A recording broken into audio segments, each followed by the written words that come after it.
Well, today's episode is kind of different. Originally, we were going to talk with Johan about the monomyth stories and everything, but due to some technical difficulties, you can only hear Brian and I. But it's still a good conversation. We're going to have Johan on in the future to rectify the technical difficulties, but it's still a good conversation that we wanted you to hear. Yeah, absolutely. It was a really good conversation with Johan about the hero's journey and Joseph Campbell and kind of getting into the inner workings of that and playing around with those ideas. But unfortunately, yeah, the audio quality just wasn't there. The Cantina got the best of us, so to speak. So enjoy this. Don't mind the jumping around. It's still a really fun one. And thanks for listening. May the force be with you and enjoy the episode. Today, we are recording live from the Isis Cantina and having a good time. So got some drinks, so I'll make some clinking noises. That we don't have to edit out, And today we're joined by a great guest, Johan. Could you introduce yourself and kind of how you came to find our podcast? Today we're talking a bit kind of about stories, the hero's journey, heroine's journey, the monomyth, all that. And it's just kind of like a fun, shooting the breeze, kind of like we're meeting in a cantina just talking about stories, and I think that's magical. That's right. I feel very much like an artist or poet, getting together at the coffee shop to share ideas and share philosophies, and that's kind of what we're doing today. Obviously in the cantina, but getting back to a topic that we love to talk about here on the Old Republic podcast and in the Inspired a Galaxy world. Yeah. So, what is your perspective on the monomyth? How did you discover it? I discovered the monomyth way back when I joined the then Ebon Hawk podcast. Cassia told me that I needed to learn about it. Now, that's not entirely true. I don't know. I'd never really studied it beyond, obviously being a big Star Wars fan and any kind of documentary you'd watch or, if go to the Magic and Myth show, and it kind of ties all of this stuff back into the Hero of a Thousand Faces and the hero's journey and Joseph Campbell and all of that stuff. So I never really I don't know, I didn't study it on its face value, so to speak. But that's one of the things that we learn from Joseph Campbell and kind of his research, and that was that whether you're really doing a deep dive on exactly what the monomyth is or not, it's still something that you're living and still something you're seeing in stories, because that's how people have been telling stories for thousands and thousands of years. So I was always one to be big into reading stories and absorbing stories, watching movies, things like that, and kind of analyzing how stories worked. If you kind of catch my meaning, I wasn't necessarily studying it in a hero's journey sort of a thing, but just kind of in the way that stories were structured and the way that stories were told. And then, as you get older and kind of go through college and do that, and you start thinking about things a little more academically, kind of, I guess. So that's really when I would have started to get more into, okay, well, that's the way stories are told, but why are they told that way? Why do all of the stories have, kind of the same kind of story structure? What's the deal with that? And then, so, coupled with Star Wars and, seeking out kind of the same inspirations that George Lucas had and, things like that. And then obviously then, coming into longer form storytelling, which is what I like to think of what you and I do, Cassie, on the podcast, but, really sort of trying to pin down exactly, telling your own stories and how story structures are working, and, things like Joseph Campbell, The Hero with a Thousand Faces, Vogler's book that we've talked about and had on the podcast. You really get kind of a good education on it, but I didn't, like I said, I really didn't start studying it until much later in my life. Not like someone else on the podcast who has been living the hero's journey life for a long time. So I wrote something down, so if it sounds like I'm kind of reading something, that's what I'm reading off of a piece of paper. So I wrote down, I love and believe in the power of stories. I find value in all types of stories, like whether it's novels, films, fairy tales, folk tales, and myths. I love the old tales. I love their tradition, and perhaps it was natural that I would grow to be fascinated with the monomyth, because I was like, what influenced George Lucas when he was creating Star Wars? And there were three main inspirations that I kind of stumbled on. The Hidden Fortress by Akira Kurosawa, Buck Rogers and Flash Gordon, those kind of film serials, and The Hero with a Thousand Faces. So I decided to read The Hero with a Thousand Faces, and when I happened upon it, I absorbed everything Campbell said in The Hero with a Thousand Faces, perhaps too trustingly. And so Campbellian and mythic thought were the lenses through which I absorbed my learnings. Perhaps this led to some impediments I had to outgrow, but as I learned to critique Campbell, I came to appreciate him, his students, and detractors more, and I kind of came to realize he never wanted to be the final say. He just talked about mythology and how it's ever changing, ever evolving. We don't need to, quote unquote, deify Campbell. We just can kind of add to what he has said, and where we need to critique him, we can. The circle isn't complete yet, And as I did that, I began to make sense of the monomyth and see my own path of interpretation. And I'm still learning because the monomyth represents the journey of life that we're all on. And I've only lived once, and I'm still figuring out everything. And I'm okay to always be learning, because mythology is never meant to be final or quote unquote canon. All we can do is interpret during our lives, and that's what I would say. That was kind of my long answer to that, but that's kind of how I discovered the monomyth and some of the thoughts I have on it. So as I grew up. Yeah, and you make a good point. Joseph Campbell in the series The Power of Myth, when you're hearing kind of him talk about his own work, he wasn't really trying to put his own stamp on the monomyth. He wasn't with the Hero with a Thousand Faces, he wasn't trying to say this is how it's done. It was more observational, right? He was like, this is how it's been done. This is how I see it. It wasn't something that he necessarily came up with himself. He was just the observer of the way that these stories were being told, around the world and across civilizations, throughout, recorded history. So, I think that's a good point, that it wasn't necessarily to make himself a deity in the sense of storytelling. It was just something that he observed and was able to put pen to paper to explain it to us all. Yeah, life doesn't really fall into a perfect system. Nature is constant, but life is ever changing. That's the constant, is its ever changingness. And I like the points you brought up, because as much as I love stories, sometimes people, according to Campbellian thought, people are heroes if they do good, but everyone thinks they're good, even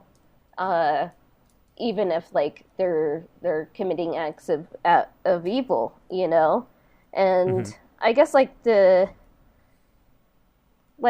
I just finished Epic Continent by Nicholas Jubber, and he was kind of talking about how like stories can be used to manipulate people. The ring cycle, it's an interesting, fascinating story that inspired Tolkien, you know, to create the Middle Earth and the Lord of the Rings, the Hobbit, Silmarillion, and everything else. But German politicians in that time could use the themes in that story to um, forward their evil ideas, you know. And I guess what makes someone a hero, because I don't just study the monomyth to be like, I'm a hero, you can worship me, you know.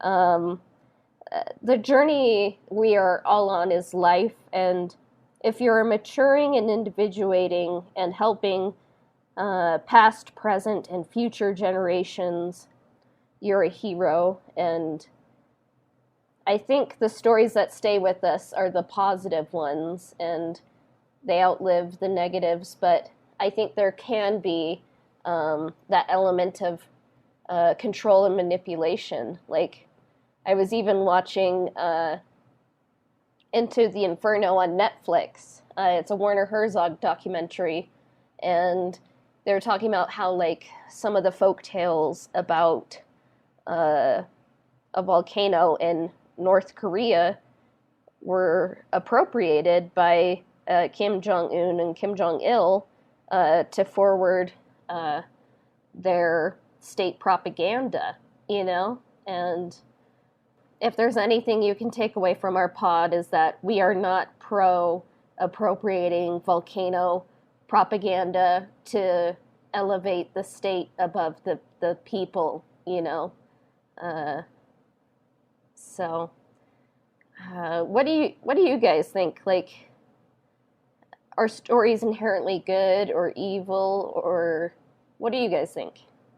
So I think that stories, I don't know. I guess on the like the foundation of a story, every story is told or written down or said out loud or acted on screen to send a certain message, and that's going to be the storyteller's perspective on it. But we talked a little bit before, Cassia, that when you're absorbing a story, you're kind of meeting it halfway, right? So you're getting the perspective of the storyteller, but then as the story taker inner, the story observer listener, you're meeting it with your own kind of expectations and life experience and things like that. So yeah, I think that stories are at a very base level, propagandized to the viewpoint of the person telling the story, and then it's up to the audience to sort of read into it, to understand what the person telling the story is trying to convey, and what you're trying to get out of the story, because there's like you said with people, it's so much nuance in the world, and no two people are going to see something the same exact way. So yeah, I think that our stories for good, our heroes good, that's in the eye of the beholder, I guess. Yeah.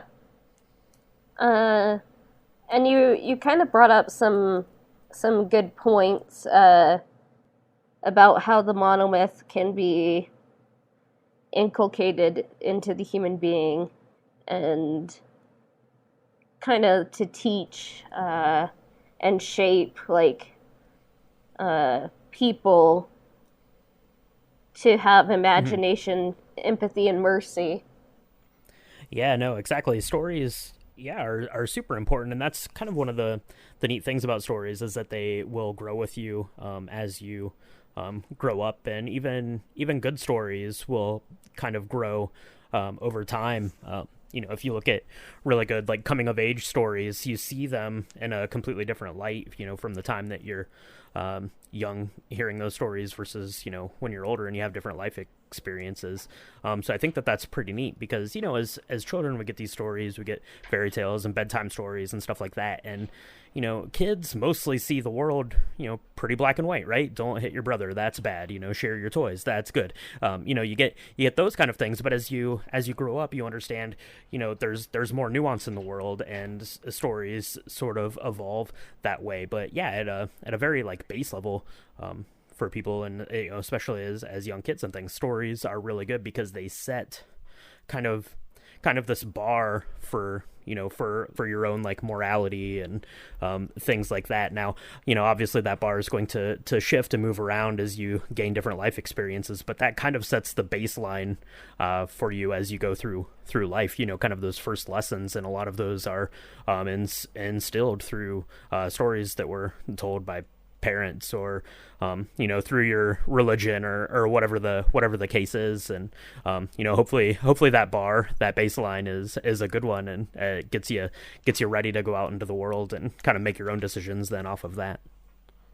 Yeah, and I believe as humans we share as much as our respectable differences. I believe that stories from all over the world share certain threads of, I guess, humanity's tapestry that we're still weaving. We're all part of that tapestry, and the monomyth highlights our commonalities, and I think that stories can highlight our universal human goodness as well, and teach us lessons like about virtues, chivalry, camaraderie, family, whether it's the ones you're born with or the ones you find. And I think stories are great at shaping that. Yesterday I just bought a collection of fairy tales because I love the illustrations, and I bought them for me, And I just love reading different interpretations. And I'm speaking of Maria Tatar from earlier. I'm reading her The Fairest of Them All, Snow White and the 21 Tales of Mothers and Daughters. And she talks about different stories that kind of are similar to Snow White and the Seven Dwarfs from all around the world, and they share common themes, like to the black, white, and red motifs that are so prominent in that story, and the dwarves and nature, and the tension between the mother figure and the daughter as she grows older. So, yeah.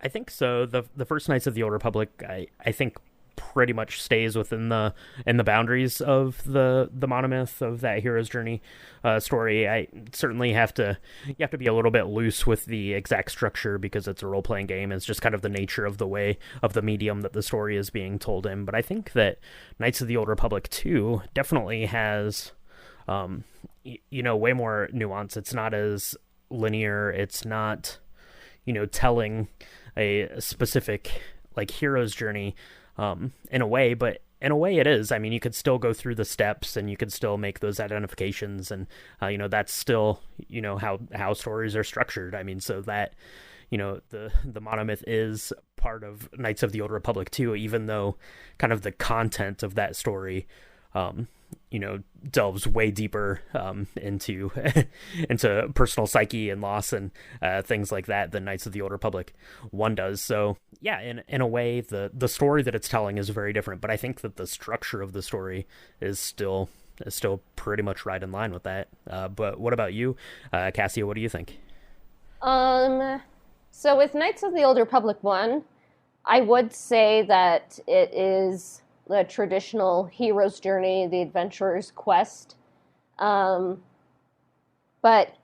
you're kind of the ultimate bad guy, so it's like you get to see, like, I guess the canonical standpoint from Knights of the Old Republic is that you turn good, you know, you turn Hmm. to the light side. So it's like you get to see how um, someone was given a second chance through the Force bond, you know, and is able to kind of save someone the way they were saved. And that's why I just like love Revan, Bastila, and Karth, and like you get to see basically the Ebon Hawk crew rise above their struggles, not because they're not hard, but um, they work through them, you know. And I guess a message from Knights of the Old Republic is counsel, not cancel. Like, try to help people become better, you know, and I think that's beautiful. And then Knights of the Old Republic 2, um, it's kind of an atonement story, I think. So I do think it works within the monomyth structure, but maybe from more of a heroine's uh, journey perspective of atonement and kind of like righting the wrongs and finding wholeness within. Um, so it's kind of maybe a little bit more meta, a little bit more uh, of a self examination, you know? So it's kind of two different Hmm. tales just told with different tones and for different intents, but at the whole they're still Star Wars, you know. They're still great stories for people uh, to learn from. Yeah, definitely. I think that good stories inspire us and teach us lessons. Um, if they really get us to think and change something about ourselves or get us to think more, that's a good thing. Rather than just like kind of entertaining people, you know, as like Yeah. a consumption, you know. I think it's good to create change in our lives rather than just consuming. Uh, what do you think, Brian? Yeah, I mean, it definitely has to have those two things because if the story is not interesting or intriguing on some level, then no one's going to take the time to pay any attention to it.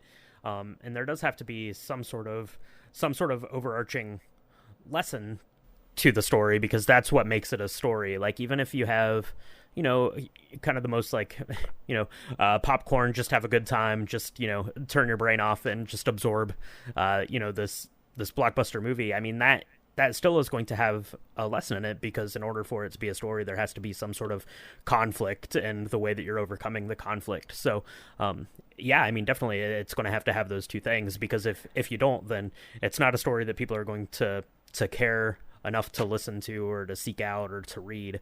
And if it doesn't have at least kind of that central plot point of having some sort of conflict, then it's really not much of a story. It's more of just a statement. So Yeah, characters have to change.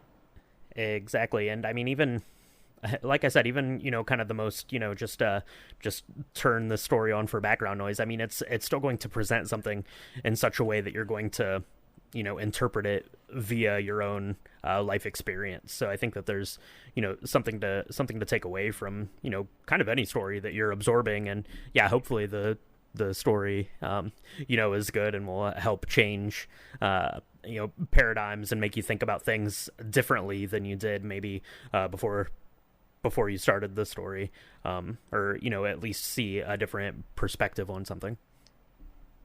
What are some critiques of the monomyth and Campbellian thought, if you have any, that you kind of think of? Um, I not really much in the way of like critiques because I view it as kind of the monomyth is what it is. But I think when you look at something like the hero's journey, and the way that it's structured, it doesn't leave a lot of room for nuance, for nuanced characters. Everything's a little bit more black and white, and especially in storytelling and in films and things that we've been getting lately, we're starting to see a lot more nuance Yeah. in our villains and our heroes, and that. So I think that it doesn't leave a lot of room for nuance. And then also, something we've talked about a couple of times, Cassia, is it doesn't take into account of any other type of storytelling.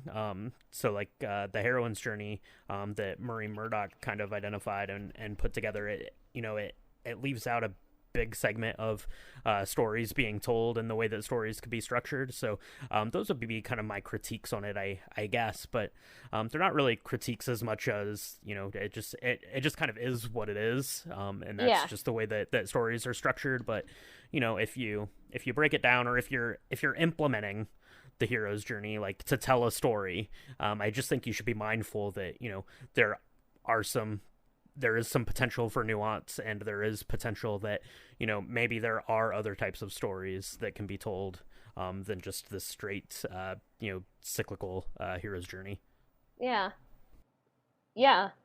There's always another way to interpret stories, I think, which is kind of like how there's never one final say in mythology, and I'm glad that you brought up that book, The Greeks and Us, because I learned a lot from it. It really got me thinking more. Um, I guess my critique of the monomyth is kind of how maybe it doesn't communicate to people that the monomyth is meant to be symbolic and figurative storytelling pattern rather than something literal. Because some people think like, oh, if you like the hero's journey, you think you're the hero of a story, in your life, you're just lucky. But in the monomyth, everyone is the hero of their own life, and like or rather, they are the adventurer in their own life, and they're meant to mature, individuate, and do good as they go about the ways of life, Um, and like I'm a writer, and I love mythology, and like it's just funny because sometimes I say like, oh, I love the hero's journey, and then some people interpret it like, oh, she thinks she's the hero of her own life, and it's like, no, I wonder if I'm even a supporting character, like, Yeah. yeah, it's funny. That is one of the neat things about the hero's journey. I know we were just talking about our critiques, but one of the things that I do really like about it and its simplicity is that if you blow a story up, if you take a look, past the pages and past the hero of the hero's journey, all of the other characters are on their own hero's journey, and the way that those circles kind of come together and overlap. We talked a bit about that back when we talked about Star Wars and the Ring Theory, Cassia, is that, all of the hero's journey, they kind of overlap and they intersect at different portions, because you look at like Luke Skywalker obviously is the hero of Star Wars. It's his hero's journey that we're on, and Obi-Wan is his mentor in this story, but Obi-Wan is on his own hero's journey, and he's coming at it from a different point. So it's really interesting if you think of a story in that way, and that you can kind of blow it up to like a a galaxy wide view of it, and you just see all of these circles and the way that they're kind of intermixing and contrasting and going over top of one another. I think is really neat and kind of a fun exercise to think about the hero's journey. And that one hand it's simple, but on the other hand it can be very complex if you think about it that way. Yeah. I guess besides Star Wars and KOTOR, what do you guys think are some tales of the monomyth that are told particularly well? Um, on one hand, once a story is told, that story is told. But I think that it's fine to revisit stories, because whoever is telling the story is going to have a different perspective, and a different angle of telling the story.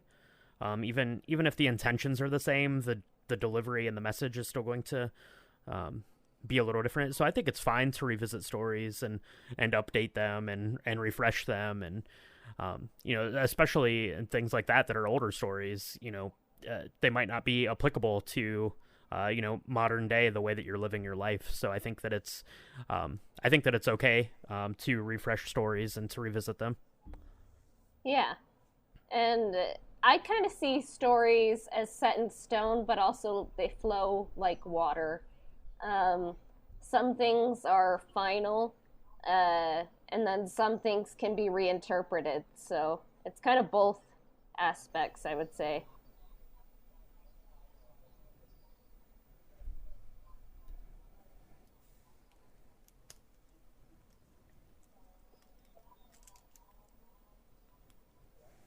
Oh, I was just trying to see like if that sound was going to go down. Um, but were you asking the question like what's final about them?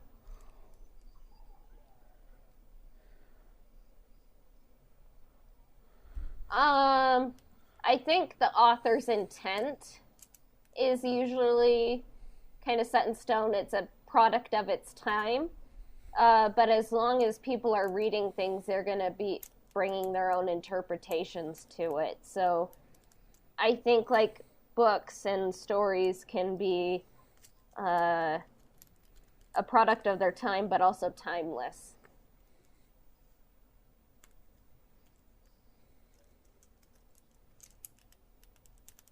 Yeah. And then Brian, Hmm. what do you think? What stories do you think are portray the monomyth very well, in your opinion? I I think if you're looking outside of Star Wars, I think that we've talked about it a couple of times now, but I think that Lord of the Rings is probably, of the stories that I know, is probably the most kind of dead on the hero's journey, to where they're actually, the story is being told in a way that they're like exactly lining up with the steps and the exact location. Like they're literally going to the inmost cave. They're literally being rewarded with things. So I think that's probably the big one. But I mean, really, kind of any story. And if you think about the stories that you love the most, they're going to be the ones that stick out to you. So I'm a big fan of Jurassic Park, so I love that one. I really love It's a Wonderful Life. I think that is a really good sort of dictation of the hero's journey and the monomyth. So I think that one is. But really, I think, just kind of individually, if you think of the stories that you like, you probably identify with them in some way, and you're going to just kind of say, well, that's the best because this one lines up exactly right, and it does to you because it's your favorite and you're the one that's getting the most out of it. But if I had to just say this is an example of something you should read or watch, then The Lord of the Rings is probably the most ideal one. And in particular, having read the book multiple times and seen the movie 100 times, the film adaptation is even more like dead to the hero's journey. So Huh. That's good to know. I'm working on The Hobbit right now. I'm listening to that. So excellent, good book, good book. I'm late to the party, but I'm coming to the party. I'll be That's like right. Thorin. So As You'll yeah. be fashionably late, but as long as you get to the party, that's the most important part. Yeah. And it's been a fun episode. Yeah, and if anyone out there listening is interested in joining in on the Discord, the fun we got there, just send us a message on Twitter or on my Instagram, and I'll get you guided in the right direction there. Yeah. Um Today was a fun live, uh episode from the Isis Cantina, and I think we've been informed that Isis Cantina is, closing for the night. So it was a fun episode, but we'll be back to you guys in the future. So may the force be with you.